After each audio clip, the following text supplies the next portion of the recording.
Hola, hola amigos de País Lobo Radio Mía y Radio La Mega. Soy Rocío Gambra y esto es un nuevo Política Podcast día viernes.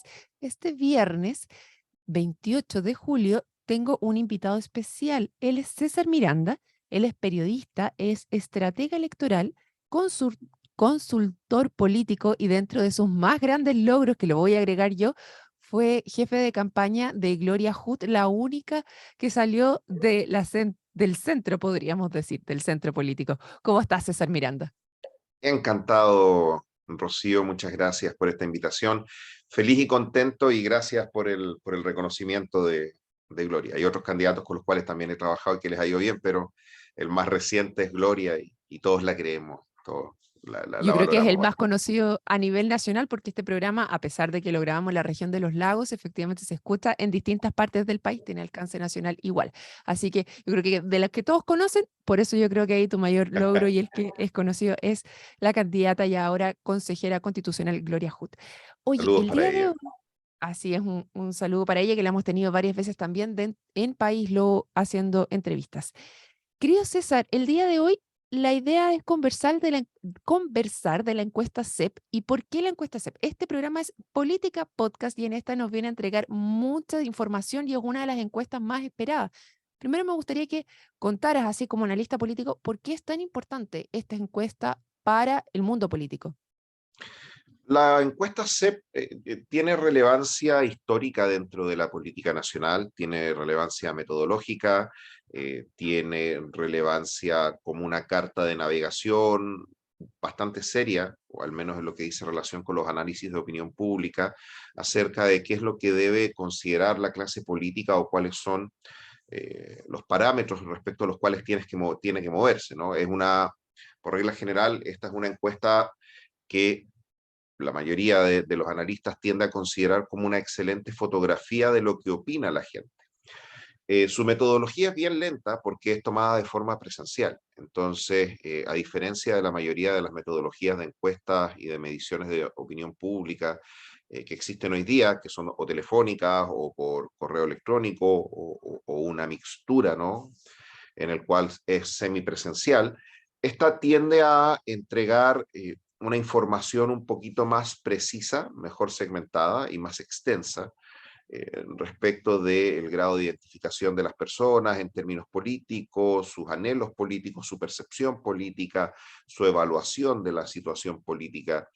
Y desde esa perspectiva, dada su seriedad, dada su historia, dada las personas, el equipo profesional que está detrás, esta tiende a ser una medición bien valorada, ¿va? Ujú. Obviamente, con todos los sesgos que uno puede encontrar dependiendo de la metodología del instrumento que uno aplica para la evaluación de la opinión pública, pero sin duda alguna es uno de los instrumentos más respetados que existen hoy en el país y que nos entregan buenos insumos en términos informativos. Entonces, cuando sale la CEP, por regla general, es noticia nacional. eh, Tiende a copar varias portadas, tiende a copar varias subnoticias tienden a derivar de la CEP, cuál es el partido mejor evaluado, cuál es el personaje político mejor evaluado, cuál es la evaluación del gobierno, cuál es la percepción respecto al proceso constitucional. Entonces, no solamente es una encuesta seria, sino que además es una encuesta muy completa. Y eso obviamente es un insumo importante para la discusión. Bueno, sin lugar a duda, muy completa, vemos muchos datos dentro de ella y muchas interpretaciones que se pueden hacer. Pero de todo lo global, todo lo que has visto tú, ¿con qué te quedas como principal de esta encuesta? ¿Qué es lo que más te llamó la atención? Yo creo que se ratifica una tendencia al orden, ¿no? Aquí quiero ser quiero explayarme un poquito. El, el punto, el medio del asunto el día de hoy es el resultado para mí de un desgaste político y social que venimos arrastrando desde hace aproximadamente 4 años, ¿no? Si es que tratamos de entregarle un origen arbitrario, podríamos situarlo allí en el estallido social, ¿no?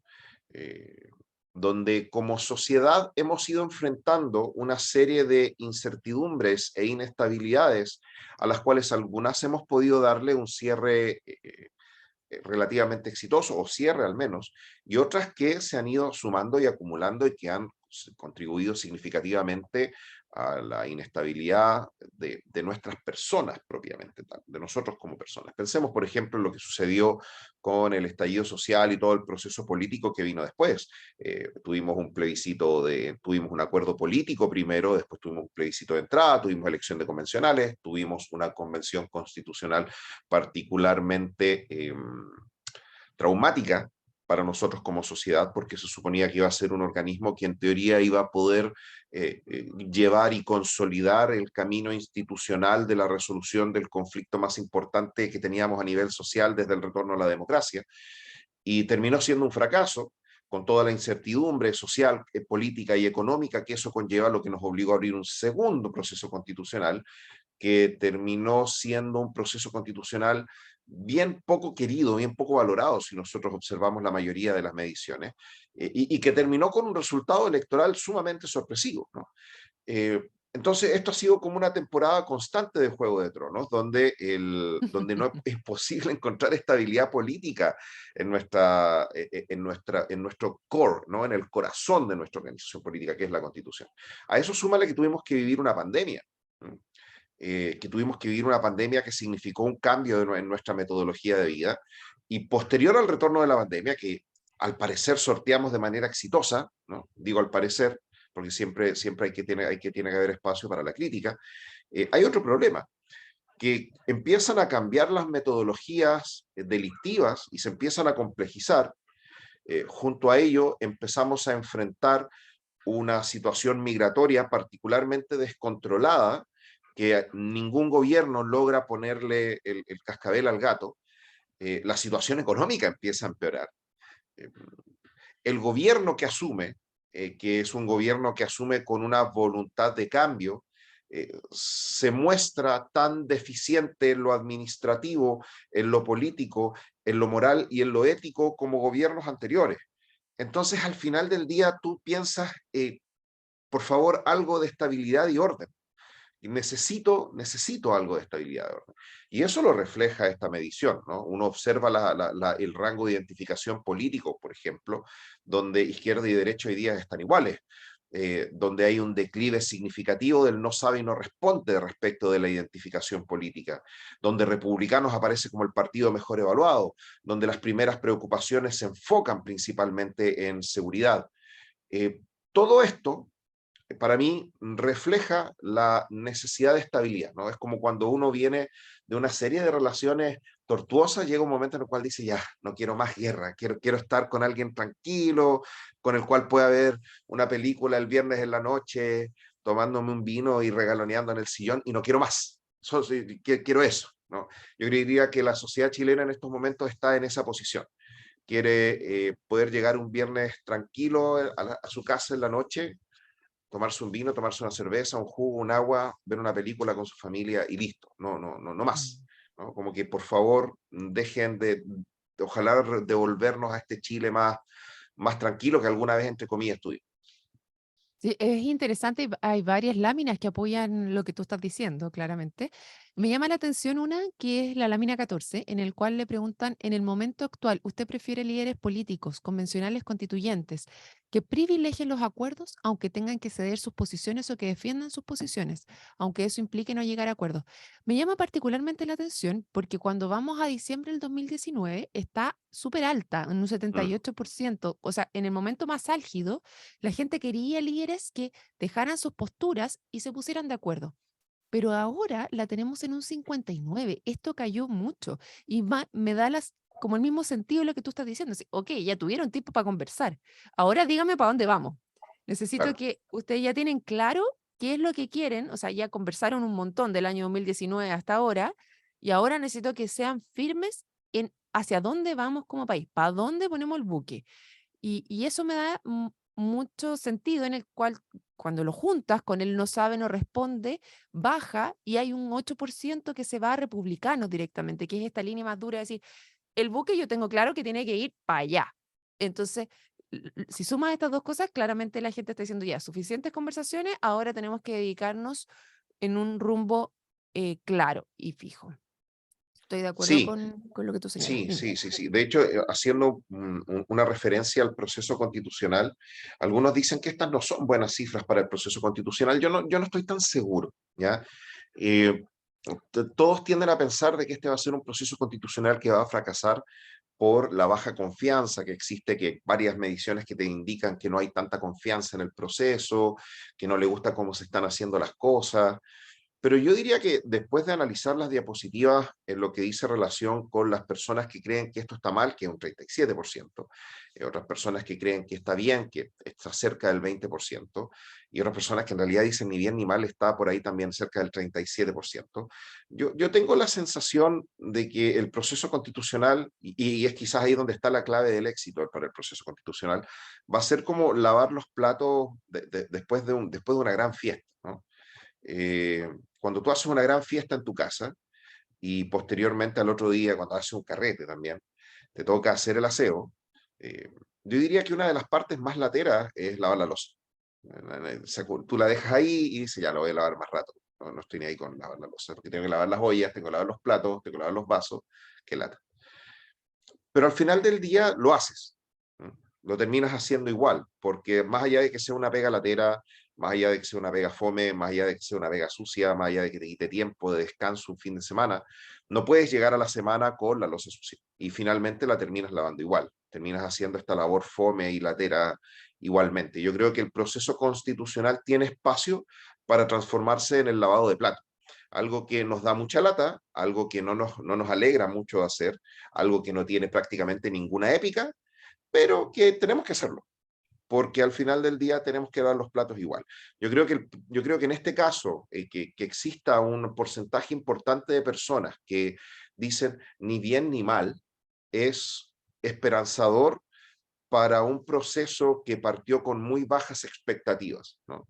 Eh, es un proceso fome que no ha llamado mucho la atención, digámoslo, salvo cuando fue el tiempo de introducción de enmiendas, que hubo harta noticia por las enmiendas que había propuesto el Partido Republicano, pero ha sido un proceso súper quitado de bulla. Y yo creo que quizás su éxito radica en ser un proceso fome y que termina siendo como lavar los platos. Hay algo que hay Mm. que hacer porque hay que hacerlo, ¿no? Sí, es interesante esa postura. Yo también ayer analizaba un poco esto, revisando, preparando para el programa el día de hoy. Y también es como que inicialmente da, uy, como que se aprieta la guata de decir, sabes que la gente no está ni ahí con este proceso. Hay muchos que es esto, no estoy ni ahí, en verdad me da lo mismo lo que esté pasando. Y hay muchos, yo lo identificaba como que no ven que van a haber cambios en su vida Mm. si es que este proceso avanza, si tenemos la nueva constitución propuesta, no va a ser muy distinto a lo que ya tenemos. Yo creo que el gran desafío está en qué es, a pesar de que los cambios nos van a ser refundacionales, como se pensaba en el proceso anterior, qué es lo que este proceso me trae extra por el cual yo voy a aprobar. ¿Qué es lo que va a cambiar? ¿Qué es lo que permite cambiar? ¿Qué certezas me va a entregar este proceso cuando yo lo cierre? Y yo creo que ahí está de repente la línea donde tú puedes capturar ese no sabe, no responde, decirle, ok, si efectivamente esto se aprueba, no va a ser muy distinto, pero sí le va a permitir tener mayores certezas. Y eso es algo que, por ejemplo, a mí me tocó entrevistar a la CPC que hicieron aquí en la región de los lagos, un gran encuentro con distintos gremios y era lo que más se repetía, la certeza jurídica. Tenemos que cerrar este proceso con una certeza jurídica y yo creo que eso, si se logra permear por el resto de las capas de las personas que no están en la toma de decisiones constante, logran entenderlo, que las distintas empresas, los que vienen a invertir en el país necesitan esa certeza jurídica y por lo tanto necesitamos dar muestra de que este proceso se tiene que cerrar finalmente. O sea, bueno, en general la política es algo constante, pero si logramos tener una constitución que es validada por gran parte de la población, es una certeza jurídica finalmente que permite a tomadores de decisiones enfrentar de mejor manera una inversión en este país y decir, yo apuesto por Chile. Y eso es lo que nosotros tenemos que cerrar dentro de este proceso. Yo creo que ahí es donde está ese margen de juego. Sí, sí, por lo mismo yo al comienzo, y es como la visión que estoy tratando de interpretativa que estoy tratando de darle a estos datos, Ujú. obviamente opiniones vas a encontrar muchas, pero eh, este hastío de incertidumbre, este hastío de conflicto, este hastío de incapacidad de mando, creo que puede ser beneficioso para el proceso, ¿no? en el sentido en que, ya, si se rechaza otro proceso más que ahora lo va a liderar el Congreso, que lo va a hacer con reforma o lo va a hacer con un nuevo texto constitucional, no sé, yo tiendo a pensar que hoy día la clave para el éxito político va a radicar en ofrecerse como una alternativa para la tranquilidad la seriedad y el orden, ¿no? Ujú. En el fondo, para hacer de Chile un país fome nuevamente. Oye, me voy aquí a la lámina 17, donde dice, en las democracias se aspira a que haya libertades públicas y privadas y que haya orden público y seguridad ciudadana. En su caso, ¿a cuál le da más valor e importancia? Y es justamente lo que estamos hablando, porque un Claro. 72% se ubica en que haya orden público y seguridad ciudadana. Esta certeza de que logremos vivir en este país fome que eres Chile, donde tú sabías lo que iba a pasar después. Eh, es bien interesante eso. Sí, de hecho, mucha gente, y aquí tiendo a ser una voz minoritaria y voy a ser súper sincero, no tengo data suficiente como para poder respaldar esta conclusión. Hay varios estudios que tratan de explicar, un par de estudios, la verdad, que tratan de explicar cuál es el comportamiento de este nuevo votante, ¿no? Este votante que se incorporó al padrón en virtud del voto obligatorio. Y todos dicen, no, es un votante mucho más conservador, es un votante mucho más individualista, ¿no? Yo tendería a pensar que es un votante más coyuntural, es un votante que tiende a inclinarse mucho más hacia la moda de corto plazo, ¿no? Si es que tu problema en ese momento exacto es la seguridad, ese va a ser un votante que va a ir por la seguridad, ¿no? Si es un votante en el que todo el mundo está votando por Taylor Swift, ese votante va a ir a votar por Taylor Swift. Para mí la interpretación de este nuevo votante, ¿no? Que finalmente va a terminar marcando nuestros destinos, que es un votante muy complicado porque es un votante que no responde a encuestas, es un votante muy desafectado de los procesos políticos respecto de los cuales es muy difícil prever cuál va a ser su comportamiento definitivo. Yo tendería a pensar que eh, un reflejo de los resultados electorales impactan en la opinión pública, ¿no? Sin duda alguna, se dice que las mediciones de opinión pública impactan en los votos, pero viceversa, también los votos impactan en los resultados electorales, impactan en la medición pública. Que Republicanos haya sido el partido más votado termina impactando también respecto a la opinión pública sobre republicanos. Y en ese sentido, lo que es importante en esta pasada es que hoy tenemos una preocupación por seguridad que soslaya el ámbito de la libertad. Y al parecer, lo que nos muestra la encuesta CEP es que tenemos una preocupación por lo individual más que por lo colectivo, ¿eh? En esta disposición del ingreso según esfuerzo o ingreso tendiente a la igualdad independiente del esfuerzo, ¿no? Este reconocimiento de la meritocracia es propio de situaciones en las cuales cuando hay cierto caos político, ¿no? El caos político que estamos viviendo hoy día de orden, seguridad, delincuencia, situación económica, pareciese sacar un poquito más elementos más individualistas nuestros, ¿no? Donde yo quiero salvarme, yo quiero que el fruto de mi trabajo rinda y bueno, lo que pase con el otro lo lamento, pero como no estamos tan bien, tengo que preocuparme por mí y por los míos en estos momentos. Entonces, en todo ese tándem, creo que vamos a tener resultados electorales que van a ser muy coyunturales al momento de enfrentar la votación. Y es aquí donde yo entiendo la preocupación de republicanos. Republicanos tiene un desafío muy importante respecto al proceso constituyente, porque va a ser una evaluación de su imagen, de su seriedad y de su capacidad de poder liderar al país en tiempos de desorden. Mm. Sea cual sea la posición que asuman, sea que asuman la posición del rechazo o del apruebo, creo que va a ser de acuerdo o desacuerdo después del voto, no estoy tan seguro, pero va a ser la prueba de fuego de República, cómo ellos van a sortear este momento, porque la opinión pública los va a estar viendo, ¿no? Y esta coyunturalidad no solamente se refleja acá en Chile, también se reflejó hace poco en España, donde, donde una estrategia un poquito criticable del PP se tradujo en unos resultados electorales no tan fantásticos como lo esperaban en contra del Partido Socialista. Vox tampoco creció. Y es precisamente porque hoy día hay un comportamiento de una parte importante del electorado que es muy coyuntural. Antes el electorado tendía a comportarse sobre lapsos temporales mucho más extensos. Esos eran sus periodos de evaluación. Ahora eso se ha reducido. Hay estudios que te indican que el votante hoy está pensando mucho más en el corto plazo y en la coyuntura actual al momento de tomar una decisión. Sí, me da la sensación, bueno, y aquí lo vemos también, los partidos políticos son los que menos confianza presentan.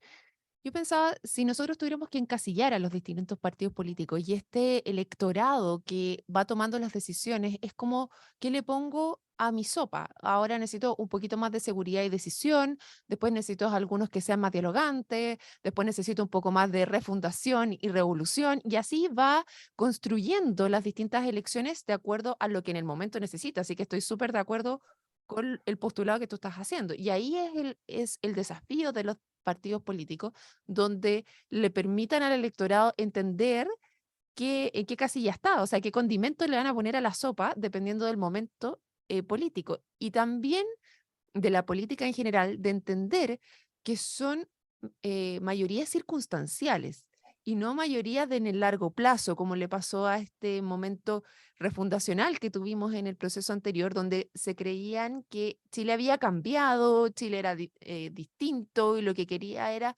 refundar Chile, la percepción que ellos tenían. Y ahí coincido contigo que es el desafío republicano de entender y de canalizar el proceso de una manera que digan, ok, ahora necesitamos más seguridad, pero tenemos que formar una constitución que permita que el electorado escoja qué le va a poner a la sopa en este minuto para que vayamos avanzando. Ahora, dentro de eso del margen, yo creo que las personas igual entendieron que no está todo dado per se, o sea, cuando veíamos el proceso constituyente anteriormente, creían que la constitución podía, efectivamente, tenían la sensación que podía debilitar lo que ya habían alcanzado, lo que ya tenían, o sea, que iba a ser peor más adelante. Y eso no se ve en este proceso constitucional. Ahora, no existe un gran porcentaje que diga que su vida va a empeorar si es que se aprueba este nuevo proceso. Está más dado por no va a haber mayor diferencia, se percibe ya como un algo más continuo. Y por eso creo que es interesante qué es lo que se va a ir dando después si es que se logra y no alcanzar lo que se está buscando y no se queda como en el caso de España, donde no se logra esta mayoría absoluta y te quedas ahí como a medio camino, donde algún error cometiste en que no lograste esta gran mayoría que se esperaba en el caso del PP para poder tener el gobierno finalmente. Y además que otro punto que yo creo que es importante, y esto quizás nos aleja un poquito de la SEP, es dónde van a estar los incentivos de los actores políticos al momento de llegar a la votación constituyente. ¿Le conviene al gobierno de Gabriel Boric el rechazo a un texto constitucional parecido al que tenemos hoy día? Eh, ¿Le conviene al gobierno de Gabriel Boric perder una oportunidad histórica de sacar la constitución que se elaboró en tiempos de Augusto Pinochet? Estoy pensando, obviamente, Ujú. como electorado de ellos, ¿no? Como electorado del presidente, del oficialismo.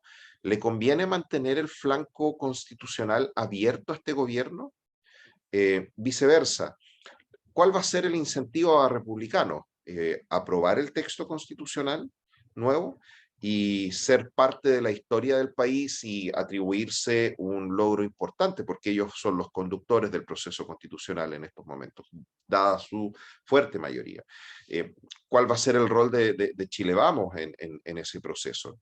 ¿Le conviene a Chile Vamos mantener el flanco constitucional abierto o es momento de cerrarlo? ¿Cuál va a ser el incentivo de la centroizquierda? Son los incentivos, son tantos los incentivos que vamos a tener que analizar políticamente, político-institucionalmente, al momento de tomar esta decisión, que obviamente va a tener que tomarse una decisión muy institucional y obviamente muchos outsiders van a tratar de sacar ventaja de este descontento, ¿no? Eh, Mm. pero al final del día yo creo que el éxito del proceso constitucional pasa por que todos los sectores políticos observen en la aprobación del texto, un texto que no va a yo tengo la sensación no va a dejar contento a nadie, eh, y que va Pero a a ser un ninguno texto muy fome. asustado, quizás ninguno Claro, va a quedar muy asustado tampoco. ninguno muy asustado, ninguno muy satisfecho. literalmente vamos a hacer las cosas a la chilena, ¿no? La hicimos una segunda vez y quedó como quedó y hay que aprobarlo porque de lo contrario hay que volver a hacer la misma pega de nuevo y como queda lata. Y yo creo que el éxito del proceso constituyente radica, te lo mencionaba en un principio, y por otro camino ahora vuelvo a llegar a la misma decisión, a la misma conclusión, es que si los incentivos políticos, institucionales y sociales están en parar la chacra, detener este mambo, por favor, necesitamos preocuparnos de otras cosas, puede terminar aprobándose por muy poco y puede terminar siendo como la constitución del 25, ¿no? Una constitución que cuando sale fue ganando tracción en la medida en que la gente se acostumbró a vivir con ella. Fue como, ah, sí, una constitución nueva, ya, ok, perfecto. Y después, a los 5 años, a los 10 años, ya era tu constitución y ya te habías acostumbrado. Yo creo que nuestras expectativas, si queremos que el proceso se apruebe, que yo soy parte de esa gente que quiere que ojalá se apruebe este proceso constitucional, va por ahí, ¿no? Mm. Estoy de acuerdo contigo. Bueno, lamentablemente se nos acabó el tiempo el día de Oh, hoy. Es súper interesante. Yo, bueno, hay una entrevista que pueden revisar como toda la semana.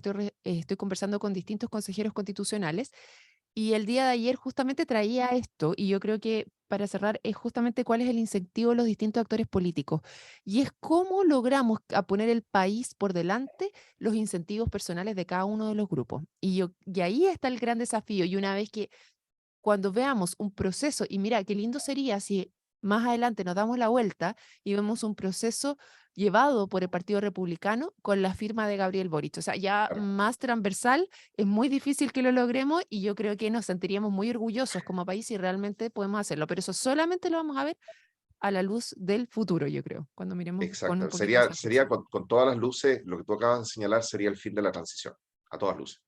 Mira, ojalá lo logremos. Muchas gracias, querido César Miranda, y a todos los que se sumaron el día de hoy. El día lunes nos encontramos en otro Política Podcast. Chao, chao. Chao, chao.